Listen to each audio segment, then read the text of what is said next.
Imagine Socrates, the father of Western logic, Yeah. the guy who spent his entire life dismantling flawed arguments in ancient Athens. Right, okay. So imagine him sitting at a modern red light, and right next to him pulls up this roaring, like, gas-guzzling V8 muscle car, just completely shaking the pavement. Oh, wow. I can already picture the judgment. Right. What would he think of it? And the surprising thing is he wouldn't care about carbon footprints or global warming at all. He would look at that shaking, roaring machine as just a complete and utter engineering failure. Which is such a wild concept. It completely flips the script on how we view our own technological progress. It totally does. Yeah. And honestly, if you're intrigued by that thought experiment, it actually says something really cool about you. Yeah, it does. Because in a world where it's so incredibly easy to just, fall into an endless, shallow scroll of bite-sized videos, you've chosen to do something different. You've carved out dedicated time right now to really engage your mind, to challenge your own assumptions, and to learn something new. It's true. That dedication to being a lifelong learner is a pretty rare thing these days. And we are sincerely grateful that you trust us with your time. It is a genuine privilege to be a part of your learning journey. Absolutely. Taking a step back to figure out the why behind the world around us is exactly what this space is for. So let's unpack this. Today, our mission is to explore humanity's relationship with the physical world, technology, and nature. And we have two incredibly fascinating sources on the table today to help us do that. Yes, we do. First, we've got an Italian philosophical piece called Socrates e l'auto elettrica, which translates to Socrates and the electric car. Love that title. Same. And alongside that, we're looking at a deeply provocative essay from Vigilant View by Aleksandr Maslov. It's called The Irony of Environmentalism. Now, these might sound like two entirely different topics, ancient philosophy and modern ecology, but they actually share a profound underlying thread. They really do. They're both basically asking us to strip away the noise and the performative politics and figure out how human beings are actually supposed to exist in the physical world. Both sources seriously challenge our deepest assumptions. So let's start with that literal noise. The Italian text, it drops Socrates right into the driver's seat of modern mobility. And it approaches the idea of the electric vehicle not from a, modern environmental standpoint, but through the lens of ancient Greek virtue. Right, the concept of arete. Exactly. To Socrates, virtue, or arete, isn't about being a good person in some abstract moralistic way. Virtue is inherently tied to knowledge. If you know what is good and rational, you inherently do it. And when you apply that Socratic lens of pure rationality to the internal combustion engine, the traditional gas-powered car, the reality is actually quite staggering. Lay the numbers on us, because this blew my mind. The raw engineering data paints a picture of an incredibly inefficient machine. I mean, an internal combustion engine only converts about 20 to 35% of the energy from gasoline into actual forward motion. Wait, really? Just 35% on the high end. Yeah. So I fill up my tank. Up to 80% of the energy I'm paying for is just, what? Wasted. Completely wasted. It's lost as heat radiating off the engine block. It's lost to internal friction between, thousands of moving parts. And it is lost as acoustic energy, the noise of the engine itself. That is insane. Right.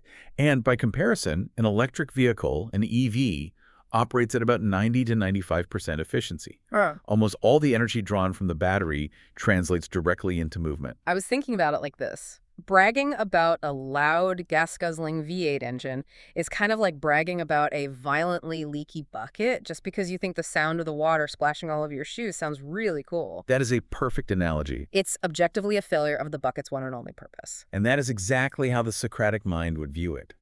The traditional engine, from a purely rational perspective, is the physical embodiment of ignorance. It's just the irrational squandering of resources. Hold on, though.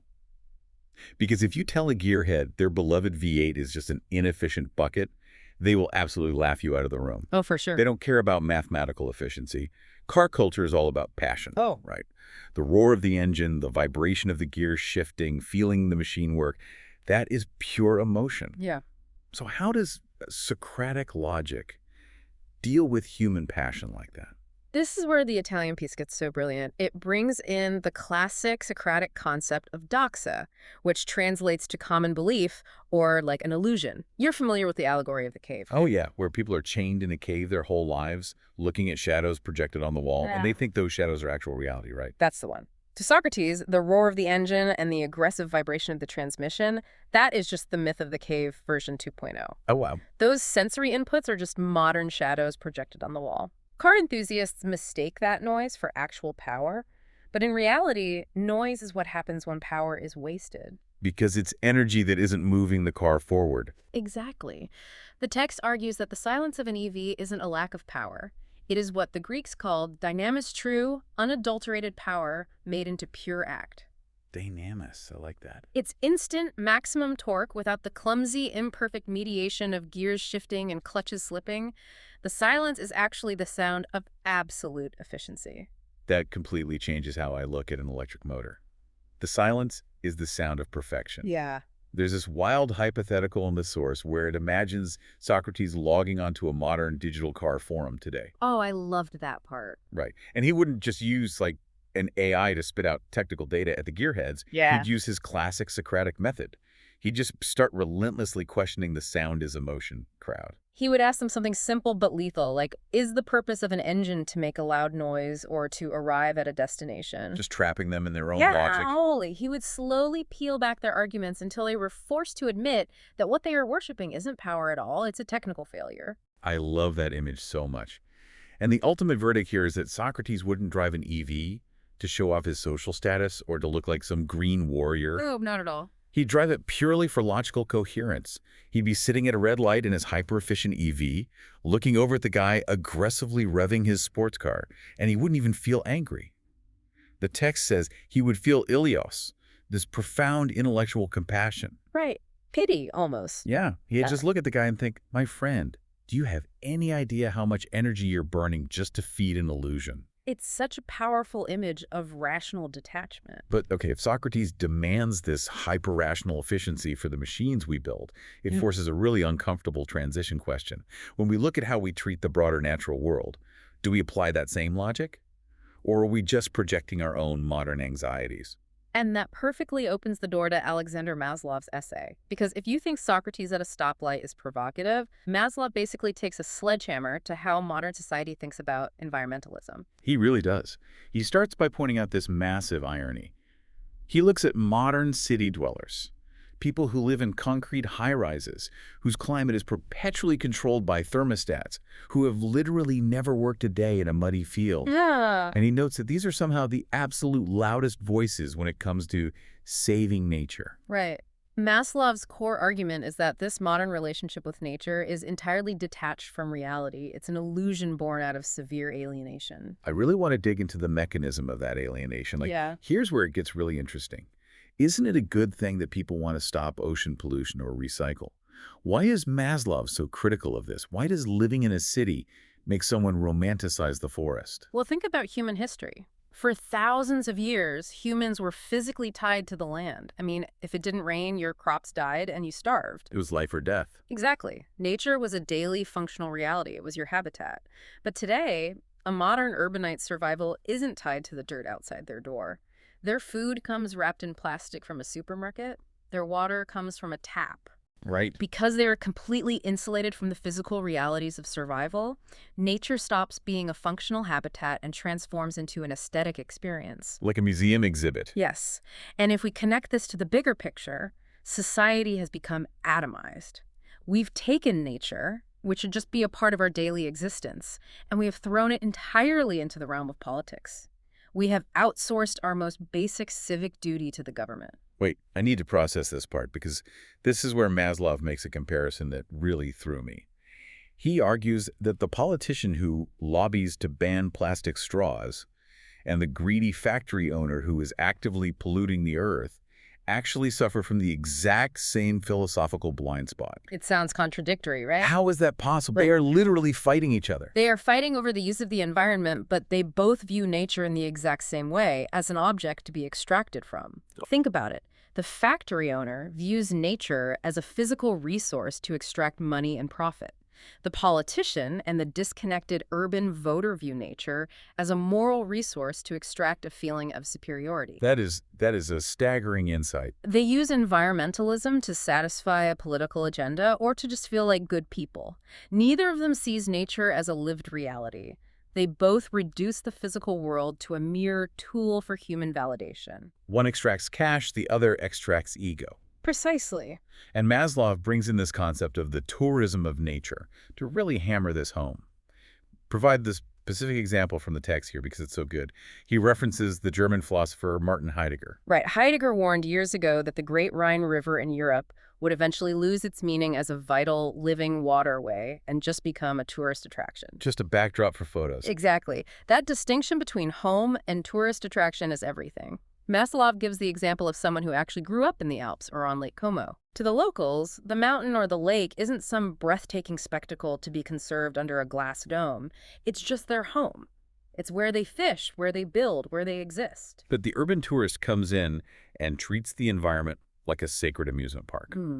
Maslov suggests that because urbanites feel so deeply alienated in their transient concrete cities, where they basically only exist to commute and make money, they develop this desperate underlying anxiety. They have no roots. Exactly. So they push for extreme conservation out of an alienated fear of having no roots to return to.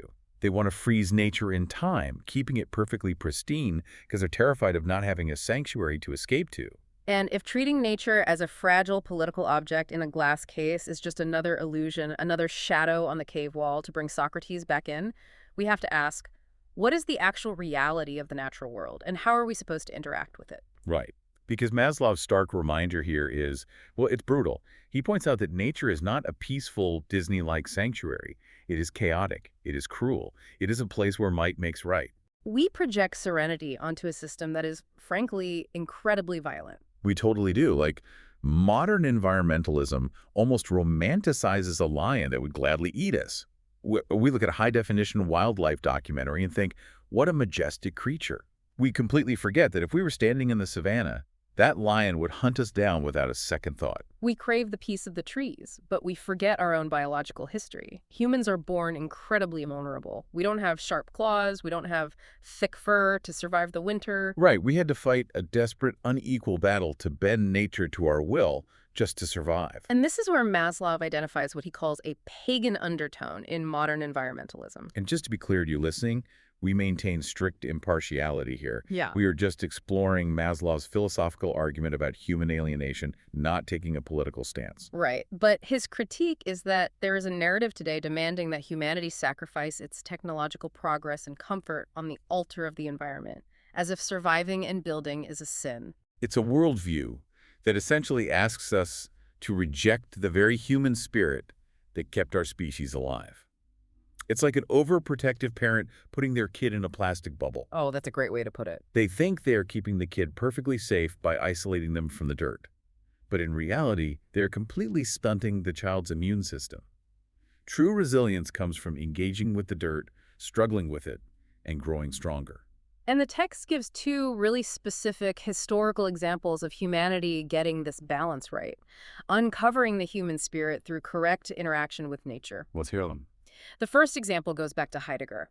He contrasts a modern hydroelectric plant with an old traditional wooden bridge built over the Rhine River. Okay, so both are man-made structures. Both are technically unnatural interventions. Right, but the mechanism of how they interact with the river is totally different. The hydroelectric plant just extracts, it traps the river, dams it up, and views it purely as a resource to be consumed. But the old wooden bridge operates on a different philosophy. Yeah. Exactly. The bridge shows the human spirit of adaptation. It joins bank with bank. It adds to the landscape without degrading it. It's human creativity working dynamically with the environment. It acknowledges the river while still solving a human problem. And the second example might be even more intense. The Dutch dams. For nearly 900 years, the people of the Netherlands have battled floods. 900 years of fighting the ocean, building dikes, watching them fail, and rebuilding them stronger. And Maslov points out this wasn't peaceful coexistence. It was a chaotic, existential struggle against a highly deadly environment. But through that constant struggle, humans didn't destroy nature, nor did they surrender to it. The struggle allowed humans to uncover their own strength. It forced them to forge a livable space. That is the crucial takeaway. It is the very resistance of the natural world that hones the human spirit. So what does this all mean? We've got Socrates demanding we embrace hyper-efficient technology, and we've got Maslov warning us not to sacrifice our human spirit to a romanticized political version of nature. How do we actually fix the crisis? Maslov lays out a two-path solution, and he emphasizes that this solution must be freed from hypocritical environmentalists who preach harmony, but, couldn't survive a day in the wild. Okay, so what's path number 1? The first path is technological. We must find alternative energy and less harmful production methods. Which, by the way, aligns perfectly with Socrates' love for the 95% efficient EV. He'd be the biggest champion of this path. Exactly. Use human rationality to stop being wasteful. But what's fascinating here is that Maslov warns the technological path is actually the easy part. Building a better battery is just engineering. Right. The second path, the civic path, is the real challenge. We need to make urbanization less alienating. We need to restore cleanliness and decency as basic civic virtues, not as political identities. If it's your home, you just take care of it. You don't need a political rally to convince you to sweep your own front porch. Exactly. The danger we face is falling into blind techno-optimism. That's the belief that if we just buy the right electric car, all our problems are solved, and we can go back to ignoring the natural world. If we do that, we forget what nature actually means for the human spirit and our innate power of will. It is incredible how these two entirely different sources map onto each other so perfectly. Yeah. When you connect ancient Greek philosophy about electric cars with a modern critique of environmentalism, a really profound truth emerges. It really does. True harmony isn't found in loud, wasteful engines. But it's also not found in performative, rootless politics where we pretend nature is a fragile museum exhibit. It's found in efficient innovation and a genuine lived connection to our home. A lived connection, that's the key. And as we wrap up this deep dive, I want to take a moment to speak directly to you, the listener, once again. In an era of info overload, taking roughly 15 minutes to step back, challenge assumptions, and synthesize complex philosophy with modern life is a rare and valuable practice. It really is.